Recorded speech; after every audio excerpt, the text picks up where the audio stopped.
Redditor who killed a person for self-defense? How was your life afterwards? A few years ago, 5 guys broke into my house. I was upstairs gaming and my wife was downstairs. I never heard them kick the door and just the blood-curdling scream from my wife. I only own one firearm, which is a shotgun that's kept under my bed. After the scream, I opened the office door and heard them screaming at her. I ran to the room and grabbed the shotgun. They heard the running, and 2 came running up the stairs. I didn't realize they had heard me and were coming up the stairs. So after grabbing the gun, I was headed downstairs. But as I rounded the bedroom corner, I came face to face with one of the intruders. I don't know if he was armed or not, and at this point, because I didn't expect to encounter them upstairs, my shotgun was not raised. I squeezed the trigger, and it shot him in the upper leg area. He fell to the ground, and the dude behind him started charging me. Again, unsure if this guy was unarmed, but I raised the gun and shot him in the chest. Hearing the commotion, the other 3 ran. I ran downstairs to check on my wife and never rendered aid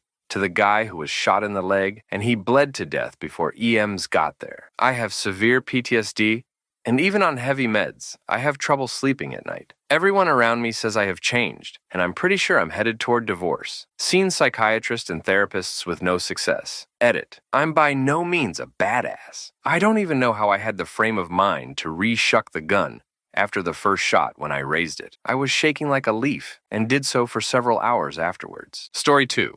I was working in a bar in 2014 when 5 men jumped over the counter and started beating me and another member of staff in an attempt to get away with the registers. 4 ran away empty-handed while another laid motionless on the ground. It was only during my interview at the police station that I found out I had shoved one of the attackers during the scuffle and didn't realize he'd hit his head on the counter on the way down. He passed away 13 hours later due to a brain bleed at just 19 years old. Sometimes I think about his family. Sometimes I have nightmares of seeing him again, but mostly my life goes on as normal. Story 3. Didn't necessarily kill them, but they're in a vegetative state now. I was attacked in the town of East St. Louisville. A guy sucker punched me and tried to take my truck. We fought to the ground, and I got on top and beat him, then put him in a front chokehold till he stopped moving because I knew he had a gun tucked away in his front waistband. I don't feel bad about it because he harmed me first, and I was unarmed while he was. The blood bothered me, but I was in fear for my life and wasn't able to run away. Story 4. Last year, a guy tried to break into my home while I was making lunch. I keep a rifle in my closet, so I loaded it and shot him when he broke the glass on the door. My anxiety got a lot worse as a result of it, honestly. Got a better door without windows. Installed contact sensors on all entry points. I put a motion detector and camera outside. None of it really helps. I still have to get up and check every time I hear something outside. Story 5. I didn't, but my dad killed a home invader in our living room. I remember him being slightly bothered about it until the father of the guy he killed told him he would have done the same to protect his family. It was really never talked about again. We did sell that house about 2 months later, though. Story 6. Had a guy I served with tell me he folded a guy on his front porch with a 12 gauge to the stomach when he was 12 because the dude was trying to break in. When I talked to him about it, he said that he watched the guy roll around and scream until he finally died, and the 12-year-old had to be in therapy damn near until he enlisted. He said for the longest time, nobody could convince him that he was the good guy. But when I asked him how he felt about it now, he said, "F that. Glad he felt it." Edit. Good Lord, I've never gotten this many upvotes. Thank y'all so much. Story 7. Not me, but a good friend of mine killed somebody during home invasion, and although he never felt a regret, the sight of bloody murder with him for a while. His house got robbed 2 years ago while he and his pregnant wife was asleep. Intruders were armed, and as soon as he heard them enter their house, he got up and tried dialing 911. The service was weak, so he knew he had to act fast to protect the unborn baby. Farm boy with a double-barrel shotgun as home defense is not something you'd want to mess with. He shot one of the intruders, who made his way to their bedroom. According to him, the guy was holding his intestines from falling apart. It was an almost point-blank shot. He still is a little traumatized from that scene. The rest of those intruders hauled when they heard a loud bang and were later found and charged. No charges were brought up against my friend. Edit. Typo. Edit 2. Some people are actually believing in the fact that he prioritized the baby only because he didn't give a shit about his wife's well-being. I don't think I have to explain how absurd that theory is after everything I've told you in the original post. He murdered someone in the most gruesome way for his family. Some of you should receive texts and process words with your brain, not your ass. Story 8.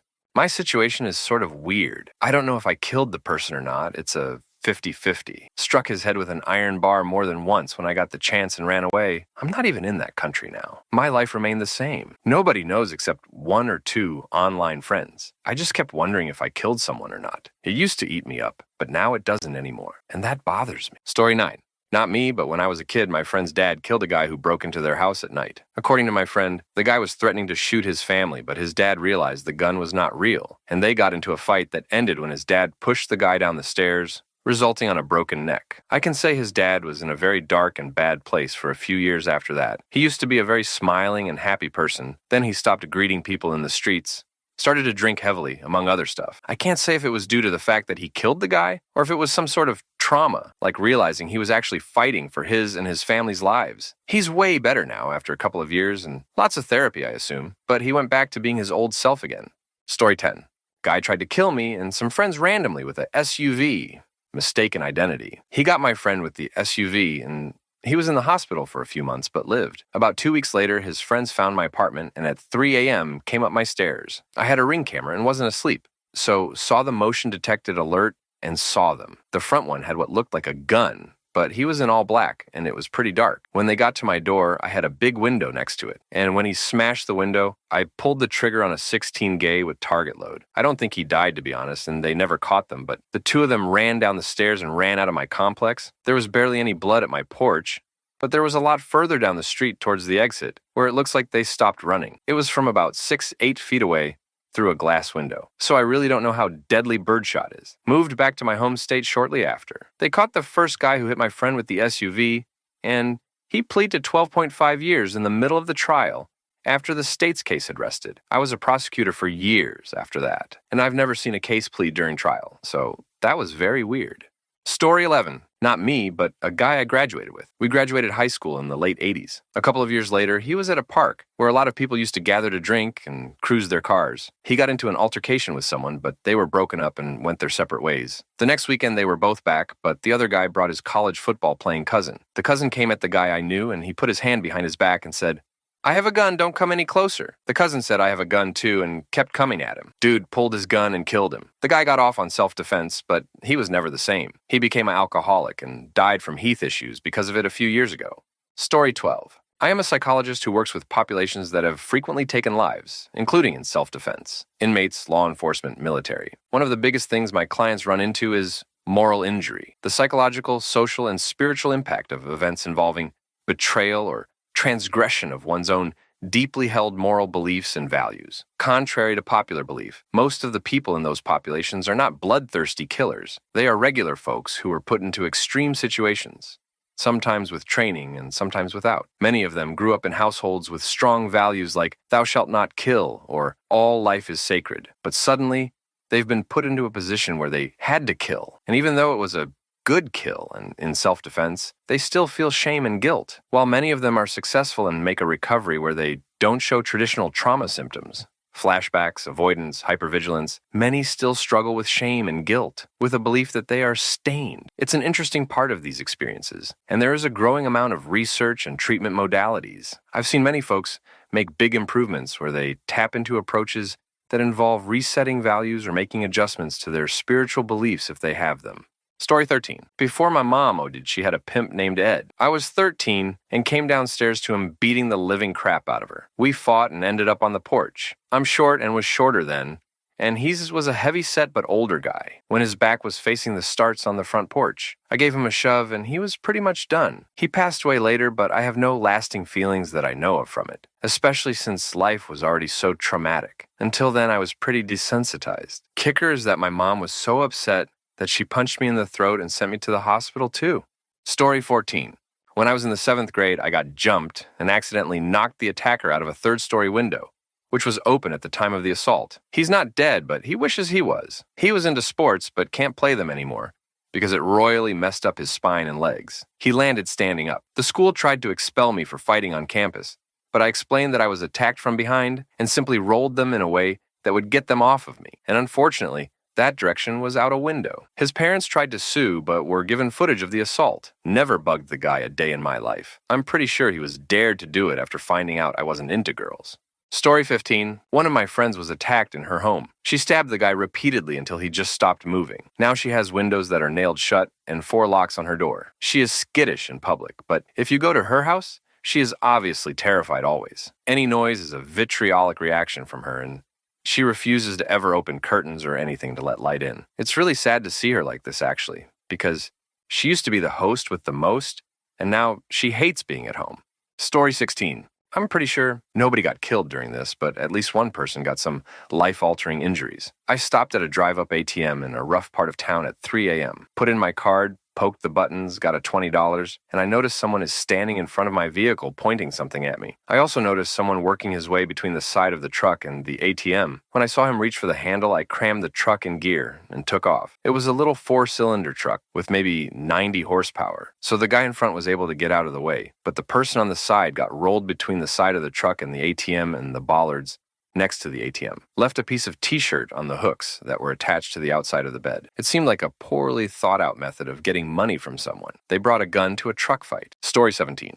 Back in 2008, I was living in my uncle's house. I'd moved there not too many months prior for a job opportunity in his state. My uncle and aunt had gone upstate for vacation, and I was left alone at the house. There had been a lot of snow recently, so work had been canceled, and I was just sitting at home, chilling out during the evenings, playing computer games. A man had apparently decided to break into the home, and I assumed that he had been casing the place for a couple of days. I woke up in the evening, about 3 days after my aunt and uncle left, to the sound of somebody trying to pry open the back door. My room was a furnished basement, and although it functioned as my bedroom and living room, it also was where my uncle, who was a Marine and a bit of a fan of firearms, kept his firearms cabinet. He had taught me how to use everything in the cabinet, and when I heard what was going on upstairs, I grabbed a shotgun and leveled it at the back door. The way the basement is laid out, the stairs go straight up to that door, a straight shot. The man was unsuccessful trying to crowbar the door open, so he broke the glass and reached inside to unlock it. When he opened the door, I turned on the flashlight on the shotgun, which let me see his face. I didn't recognize him, so I pulled the trigger,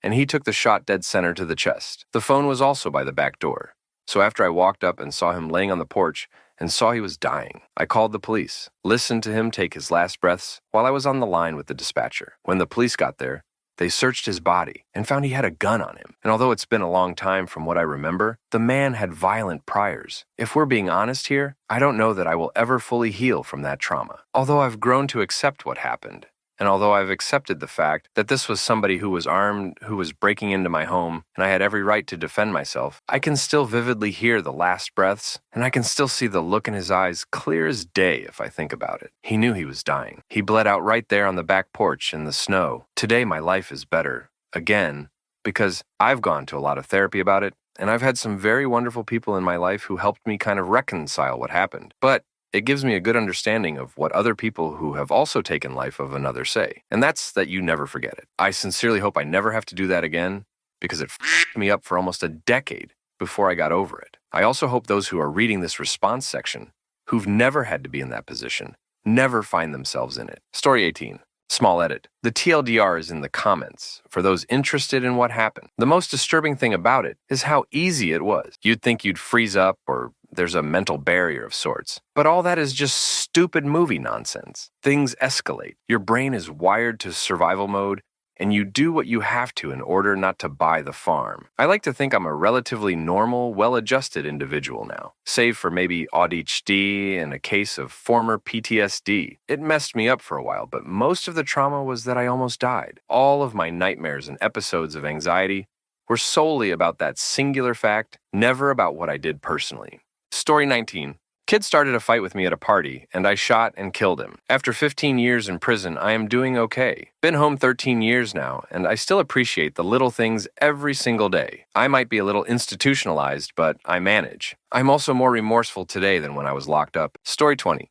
You never really get over it. You just kind of learn to accept it. It's always there, always present, but it can't be changed. I regret that their life choices lead them to take the actions they took. I do not regret defending myself. I hope I never get put in that situation again, but if I do, I would not change my course of action. If you ever have to act in deadly self-defense, repeat after me. Officer, I invoke my Fifth Amendment rights to refuse any questioning. I invoke my Fourth Amendment rights to refuse consent to any search or seizure, and I request access to an attorney on my behalf. Your first call should be to the police, and before the police even arrive, you should be on the phone with an attorney.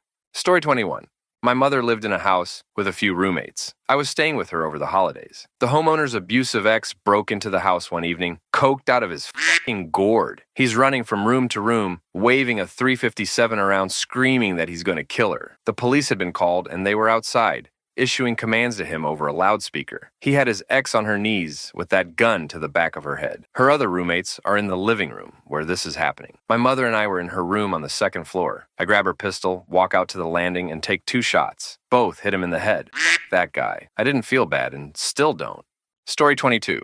Not me, but a coworker at an old job got attacked when he was out with his GF. Nobody knows if it was an attempted mugging or what, but the attacker came out of nowhere and just started throwing punches. My coworker fought back and punched the attacker. The attacker fell backwards and smacked the back of his head against a brick fixture for a flower bed. The attacker got taken to the hospital but apparently died on the operating room table from the head trauma. My ex-coworker seemed pretty okay with what happened. He's not sure if the attacker wanted his wallet or to attack his GF or what, but it was obviously a self-defense issue, and the cops mostly seemed to think the attacker got what was coming to him anyway. I'm glad my ex-coworker's okay, but that's not an experience I would ever want to have, that's for sure.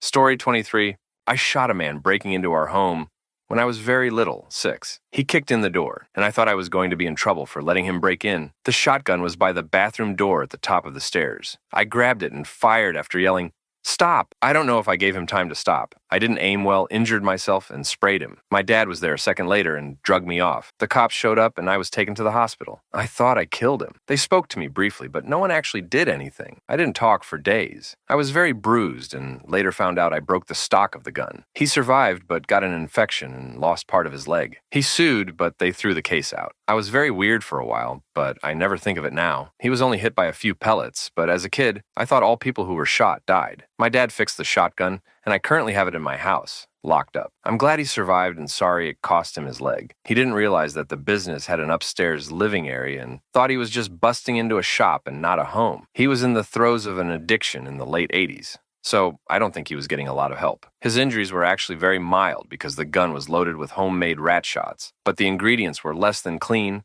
and he likely didn't get great wound care. Story 24. My friend who is an ER nurse who worked on a 17-year-old kid who got shot while he broke into a house. It was obvious to anyone that this kid was going to die. About 4 hours later, the guy who shot him came into the ER because he was having a panic attack and couldn't breathe because he shot and killed someone. Story 25. I didn't kill him, but I had an issue with a stalker for a few weeks. They slashed 2 of my tires while I was at work, threw a brick through the car window after I'd had it towed home, then started banging on my doors and windows late at night to scare me. I decided to reach out to a very recent ex for help because I was scared and didn't have many other people to turn to. He started spending the night with me because I felt so unsafe. During that time, my roommate gave me a gun. I kept it in the house because I didn't have a license to carry, and I was only 20, so I'd Uber home from work and get home around midnight. My roommate worked even later than me, so the house would be empty. I'd go in, rush to the gun, clear the house, then sit on the floor of the laundry room, only room with no windows, until my ex showed up. I finally got sick of doing that and terrified that one of those times someone would be waiting for me in the house before I could grab the gun. So instead of leaving it in the house, I hid it in the garage. That day when I got home, I grabbed the gun and walked inside. I knew immediately something was wrong because all the lights were off, so I froze in the doorway. Immediately, someone came from around the corner in the house and grabbed me, pushing me up against the wall. I didn't really have a choice, so I shot them. They took a few steps back into the garage and into the light. It was my ex. It went through his neck. Luckily missed everything important. My roommate kicked me out after that, so I got my own place. For about a year after, I had to clear my apartment every day that I got home. Sometimes if I walked in and saw a door shut that I didn't remember closing, I'd have to leave and sit in my car for a while because I didn't have the courage to open the door. It always ended up being me and nobody was there. I couldn't shower with the door closed, and I'd always feel like I was hearing movement when I was in the shower. I planned escape routes out of my apartment if someone ever did break in. Because of the way the stalker was beating on my doors at one point, I still can't stand people knocking on my door, but especially if I'm not expecting anyone. That ex f***ed me up in a lot of other ways during our relationship, but this was easily the most traumatic thing I've been through. Story 26. I was on a prisoner transport. Inmate had hidden a razor blade on a string tied to a tooth. We missed it on mouth search. Stopped for a bathroom break after 3 hours on the road, and he coughed it up in the stall, and when he came out, he slit my partner's throat. When the bathroom door opened, I saw him.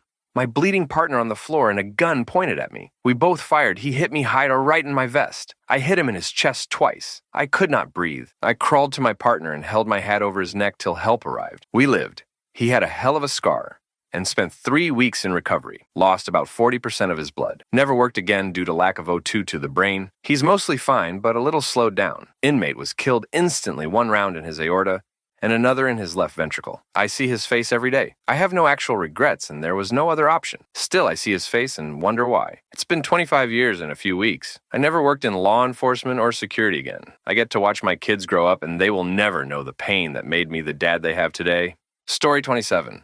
My Scottish granddad was very happy that the first 7 or so people he killed during the Normandy landings were French Nazi sympathizers. He respected the German soldiers as they were just doing their jobs and following orders. But to betray your own country was to him the single biggest crime a person could commit. He ordered a tank shell into a house full of Vichy French shooting at him. He said it was most satisfying, seeing the air around the house turn red with vaporized blood when the shell exploded. The loudest I heard him laugh was when he was retelling a story. With tears rolling down his face, he told me that he had someone checking out his chimney who looked up inside it. At that moment, a brick came loose and hit the bloke in the face. Granddad found this hysterical. I absolutely love this man, and he was wonderful to me. But as I got older, I realized he was not to be trifled with. Story 28. Reading all of these stories always brings me back to an old Reddit post when a guy defended his home and his GF left him, so he was asking for advice. All of the comments tweet calling him a monster for not announcing he had a gun and where he was. Thank God this Reddit seems a bit more sane, as you all seem to be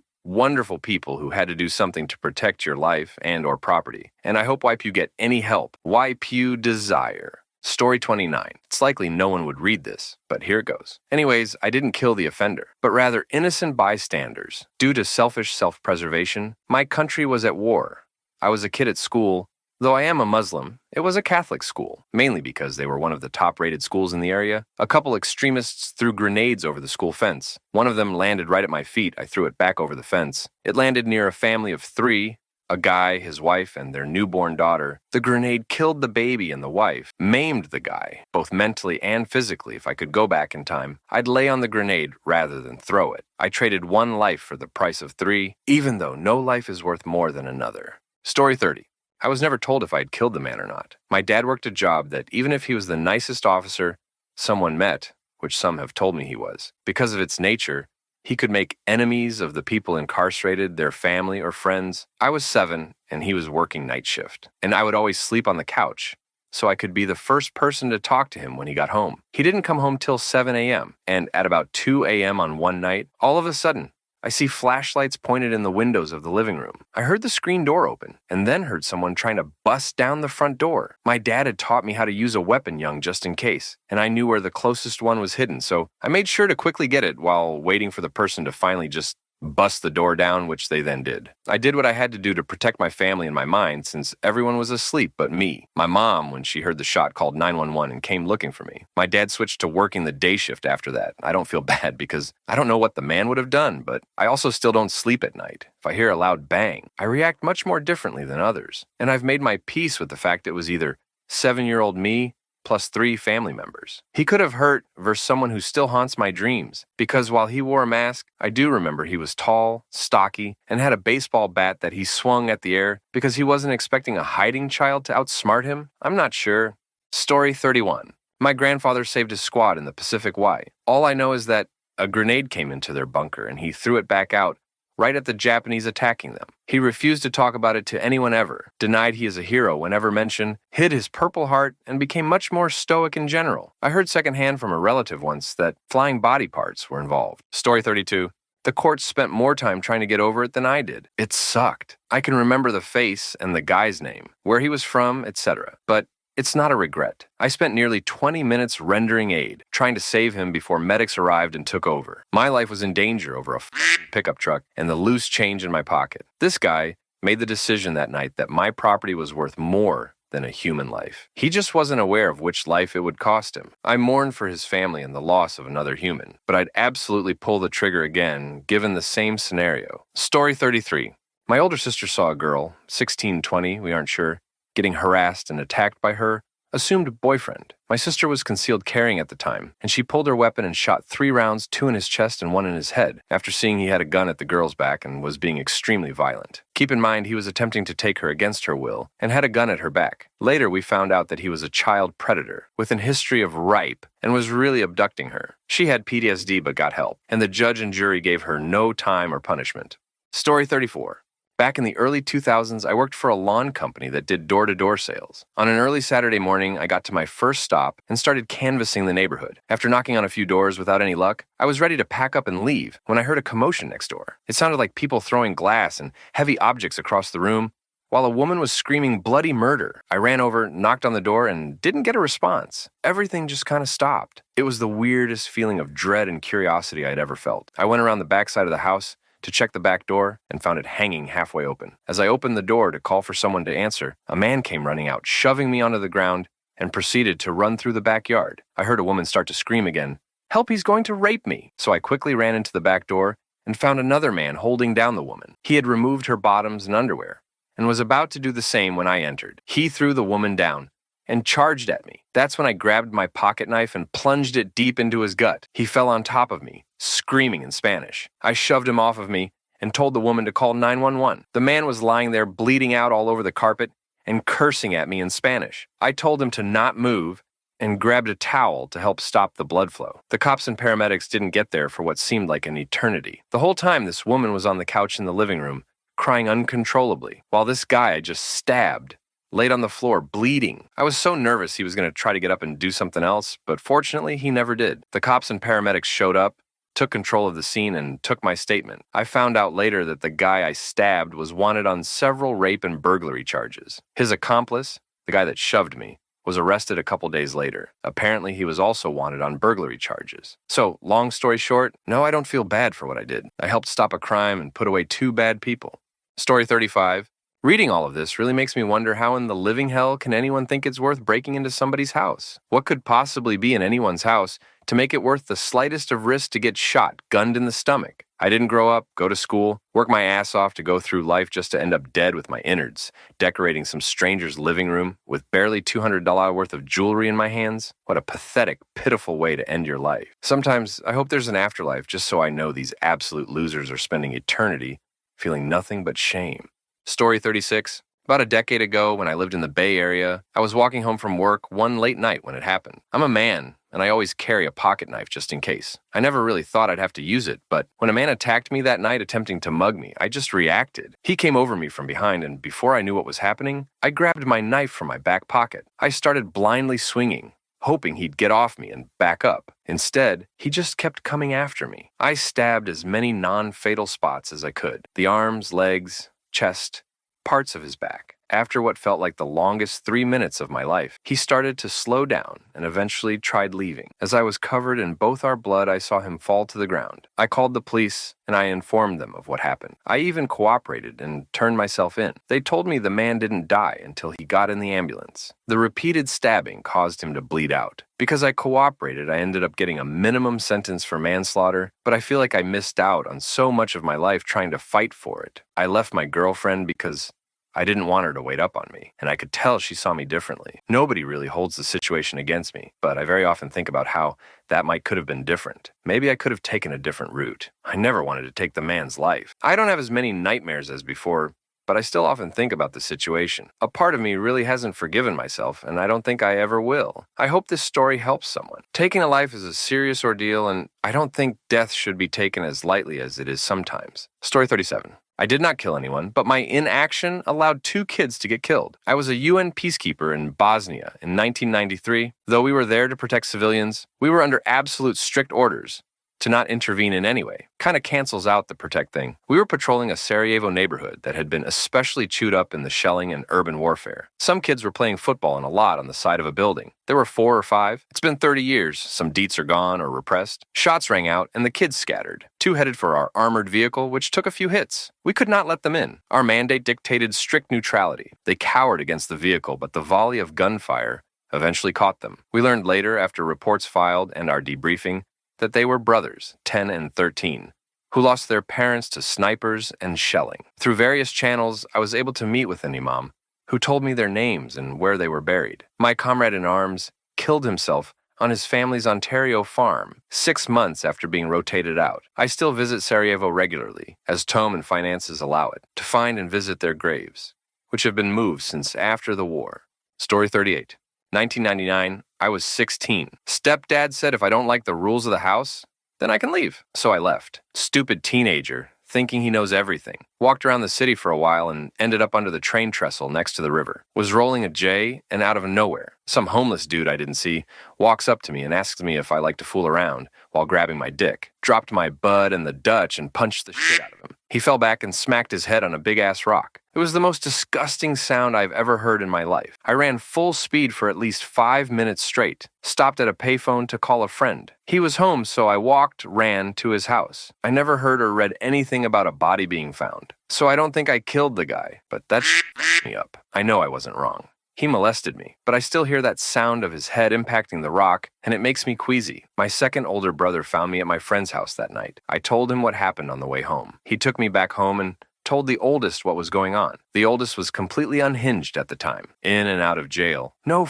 giving. They went back to the spot that night to find the guy. The oldest brother had a .357 he stole from a neighbor's house. Other brother had a machete. They were going to kill dude that night if I hadn't already, but noon was there. Also why I'm pretty sure he didn't die. I was in my fair share of fights prior to that, but never threw a punch at another human since. Had a bunch of reasons to, but couldn't do it. Mom and stepdad still don't know what happened that night. Only my 2 older brothers and my wife, and now y'all. Story 39. Not me, but the house in front of ours once got jumped in the middle of the night with some drunk guy. A family lived there with 2 children, and the neighborhood suspect it was attempted rape. He got beaten up by the husband with a crowbar and immediately started running. We got outside as soon as we heard shouting, and I was one of the people who chased the We caught him eventually and beat him up until police arrived. To me, that experience alone felt surreal, especially with the knowledge that came afterwards that the local police just released the guy. I frequently experience periods of angst, and I feel vulnerable almost all of the time during midnight. I react to anything that moves or makes a sound. I just gaslight myself into thinking that it's good for me, lol, that it's just me trying to protect myself and my family. Perhaps the safety that I felt prior to that event was too carefree and trusting. Story 40. My life has totally changed. The circumstances of my self-defense were hotly debated. I ended up pleading to voluntary manslaughter. Although on a technical level I disagreed to the charge, I realized I made some mistakes during and before the altercation. I also realized I have a man's life on my hands. Now I am currently trying to get my life back together and re-enter my career in tech, etc. Honestly, my time incarcerated, while I don't wish it on anyone, transformed me. I realized the stakes of this precious life we are given. I used to be incredibly greedy and self-centered. I've now dedicated my life to the betterment of society. This life isn't about me. It's about my family and the ones I've hurt. Story 41. There aren't many left. But I got the privilege of talking to my ex-wife's grandpa, who went from Normandy to Germany with the big red one during WW2. Of course, he would never talk about killing people, and I know better than to ask. But I loved hanging out with him and taking him to the range. The oddest stories would come out. He loved my 1911 pistols, of course. He told me that during the war, he had a few. You'd have to aim just at the top of the right ear to hit someone directly between the eyes. Who can just say things like that? He wouldn't fire my Thompson, but said that it was the only gun he used that fired so fast he couldn't shoot single shots while in full auto. He talked about how they took the 50 cal machine guns out of a downed P-51 and mounted them on their truck to quickly clear lines. He started to talk about how they saw the plane go down and it stopped due to a barbed wire fence. The pilot and plane were wrapped in it. He didn't finish that story after he mentioned the pilot and didn't really talk about anything for a good while. He loved to talk about taking over the Sauer, now Sig Sauer factory, and walking around the plant assembling parts for Bring Home pistols. He had a couple, but I didn't get to see them. He never once talked about anything that happened after they entered Germany. Before he died, he bought a Sig Sauer 45. He said he only wanted to shoot it once. At the range, He fired his one bullet with the gun cold and fresh out of the box. Hit dead center. Don't miss my ex-wife one bit, but I often think about that guy. Story 42. One of my dad's former employees, we will call him Greg, started his own business after years of working for him. In their first year, his shop was robbed multiple times at night, resulting in several $1,000s in property loss. One night during the busy holiday season, Greg stayed overnight at the shop. This not to catch anyone, it was just a busy time of year, and Greg was a single guy, so he decided to crash out and get an early start the next morning. No robberies had happened for at least 6 months or so we all had kind of figured it had run its course. Around midnight, he heard the office door being busted open. Grabbing his shotgun, he turned off the lights. 2 men entered, and Greg told them to freeze. One of them hit Greg on the head with a crowbar. Greg fired his shotgun, killing the other man instantly. Greg, now with a head laceration, is bleeding and terrified and trying to find the other guy. The guy who had hit him ran into the shop to hide among all of the materials. Greg could smell that the man had lost control of his bowels. The attacker who hit Greg escaped. When the police arrived, Greg feared he would be charged with murder, but it was ruled as self-defense. We never spoke about it again. Greg closed shop at the end of the year and moved to the P&W. Story 43. Absolutely awful. It's been 15 years, and the guilt still haunts me. I still have nightmares from time to time. I wish I would have been able to protect myself without ending their life. I have lost count of how often I've run through the event in my head to try to figure out how I could have done it differently so that a human being would still be alive. And I always get upset whenever I see gung-ho dipshits online that apparently fantasize about killing someone in self-defense, like hoping that someone accidentally walks into their house so they can shoot a human being. Killing another person is a terrible thing to do, and a hellish thing to put oneself through if you aren't a monster. I wouldn't wish this experience on my worst enemy. Story 44. My father kind of killed a man in front of me when I was 11 years old. We were heading towards our car from shopping one weekend when a guy, let's call him Bob, rocked up to us who my dad had a few issues with over the years. Drunken arguments, couple of fistfights at the pub, that sort of thing. He was obviously drunk and slurring his words, calling my dad all sorts of names. My father told him something along the lines of, "Say whatever you want to me, but don't do it in front of my son." The guy responded with, "Your son," and that was it. Hell broke loose. My dad went to grab him by the shirt throat, not noticing that Bob had pulled a knife, which is the reason my dad never went to prison for this. Bob fought back, cut my dad's arm, but in the scuffle he lost his balance and fell over, landing on the knife which went straight into his chest. He must have hit an artery or something, because I've never seen so much blood before or since. Unfortunately, he died right there in front of me before the police ambulance could even arrive in time. My dad was pretty messed up for a long time.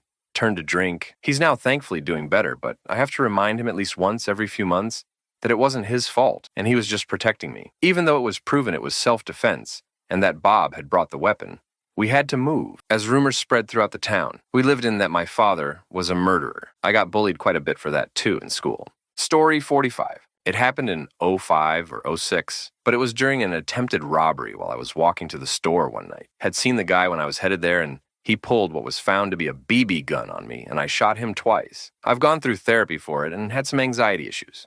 Back to normalish now.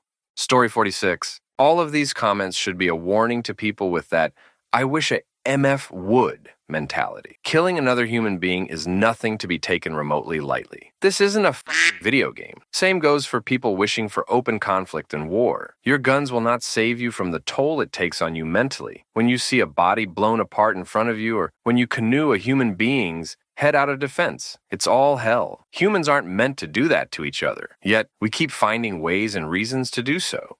Story 47. Honestly, there's no easy answer. It happened 2 years ago, and the legal side was pretty clear-cut.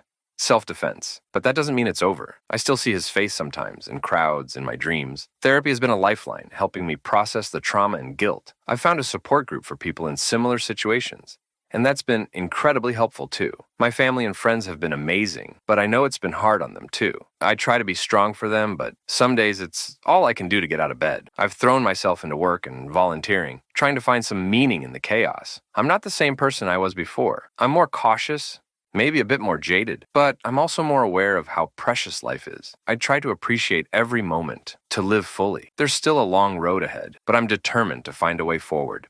Story 48. This was from the 60s, when my dad was a cop. One of his fellow cops had a wife at home recovering from a cesarean for twins. Back in those days, you spent a lot of time in bed from that procedure. Her husband was out on patrol, and all of a sudden, there was this loud banging on the front door for about a minute. Thinking it had to do with her husband, she struggled to make it to the front door, and when she was about 10 FT from it, the door came crashing open. She was face to face with a big guy over 6 feet tall. What he didn't know was they had 2 retired police Dobermans in the garage. She simply reached over, opened the door, and the 2 dogs came in agitated from the banging. By the time it took my dad's unit to respond, the dogs had chased the guy out. The front door knocked him face down and had ripped out the femoral arteries out of each leg. Of course, he was dead with the 2 dogs just sitting next to him, waiting for him to move again. I remember the lady growing up, and she seemed to be okay from a kid's perspective. Story 49. I didn't kill, but just after our daughter was born, we were living in an apartment. My wife was up at 3:00 a.m. on her laptop. Suddenly, she started screaming and ran into the bedroom, where I was sleeping, saying someone was trying to break in. She said he started staring at her creepily through the window and then jumped on the porch. I came out to the sitting room with my pistol, and sure enough, a guy with a freakish look in his eyes was trying to force his way in. I put the pistol up to the glass door so that only a pane of glass was between the barrel and his head. The second he saw what it was, his eyes grew huge, and he turned and bolted off the porch into the night. I'm glad I didn't have to pull the trigger. Story 50. I don't know if I killed him, but my mother, unfortunately, would take me to her clients' homes during her night work, since she had nowhere else to put me. I was usually locked in the restroom for my safety, but one night, a friend of the John tried breaking in. I was always armed with a knife, and when he broke in and went at me, I immediately slid the blade into his gut and ran while he sat back staring at it in confusion. He was definitely high. I remember the stupid look on his face, but I just ran out of the house and sat in the dark towards the side of it behind a trash can. My mom ended up beating the shit out of both of them and robbing the place in retaliation, but never mentioned it to me again. I was about 9-ish. And my life is fine now. Definitely nowhere near the life I lived before. Story 51. TLDR. Not me, but my late uncle did it. For context, it was 1992 when pan-India anti-Muslim massacres were happening, and armed Hindu terrorists went around wiping out Muslim settlements and raping Muslim women. My uncle was traveling with his newlywed wife, who was visibly Muslim. Suddenly, train was stopped and armed Hindutva terrorists boarded the train to segregate Muslims and kill the men and rape women, as was their modus operandi. In the struggle that followed, Uncle killed 2 to 3 of them and escaped with a broken arm and a limp, which he carried till the end of his life. Afterwards, police did disturb him frequently, but he had no signs of regret or any visible disturbance, other than the limp, which he was proud of. Story 52. I knew someone in high school. Can't say name the case, went pretty viral. They stabbed someone in the neck who was trying to rob them. They did it with a pen and ripped the pen out violently, and it caused an artery or something to burst. They bleed so much to the point they were brain dead, but didn't die. Even though the guy was trying to hurt him, it destroyed this kid. He didn't get in any trouble. He just felt different and was never the same after. He stopped hanging around all of us and denied requests to spend time together and just kind of went solo. I think he was very depressed and felt he ruined someone's life. His dad also had brain cancer while he was going through all of this. So I also think he was very alone but wouldn't let us be there for him. He probably went through a lot that we never knew about. Story 53. My cousin fought in the war that happened in my country. He battled Islamic extremists and killed many of them. He was drafted and forced to go. Wasn't someone who joined the military on his own. He fought in that war for like 9 or 10 years before they let go of him a couple of years ago. I don't know how his mental health is ATM, but his hair went gray in his 20s because most of his friends died in front of him. He is married now and has a little daughter, but he could be suffering in silence from something like PTSD or depression. I don't really know. Story 54. I was locked up with all sorts of murderers and killers, but the one who had the most remorse was this fellow who was on remand awaiting trial for a manslaughter. It was clearly self-defense, but old mate was absolutely cut about it. It's strange that the ones who killed in cold blood didn't give a f***, but the one who should have no guilt was devastated. Story 55. They didn't die luckily by me, and my younger brother and I had a gun pulled on us by a 16-yo kid while my brother was trying to sell his iPhone to him. I was in my car and my bro was standing with the kid. So lucky, I was able to retrieve my weapon and shot at him twice. He was hit once in the femur and lived. Turns out, he had a BB gun and had done this before. Needless to say, I still think about it to this day. Not only the fact that I could have died, but the fact that I could have killed him. Story 56. A guy tried to carjack me. Normally, I would just let them have the car and make a call to my insurance company, but my 2-year-old son was in the car. He ran up to my door and tried to open it. Then he smashed my window with a hammer and I shot. He was dead before he hit the ground. As far as life is going, fine, I regret nothing. That guy was a piece of shit, and the world is a better place without him.